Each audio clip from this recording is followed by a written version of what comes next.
না হয় এই ব্যাপারে আমরাও সবাই সহযোগিতা করবো। যদিও সে দীর্ঘদিন ধরে এই পত্রিকাটা চালিয়ে আসছে, আগামী হিসেবে অনানুষ্ঠানিক কার্যক্রম থেকে আমরা এটা শেষ করে দেব।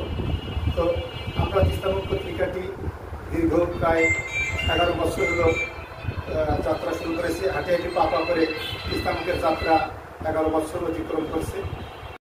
যে পত্রিকাটি আমাদের সাঁতারা থেকে দীর্ঘ 11 বছর যাবত প্রকাশে আসছে। তো আমি এই পত্রিকা সংশ্লিষ্ট সৈনিকরা একত্রিত হতে পেরেছি এরা মিজানের ডাকে, এই জন্য মিজানকে প্রথমেই আরও বিভিন্ন ধাপ এটা মিজানের কারণেই আমরা একত্রিত হতে পারছি। এই কৃতিত্বটা মিজান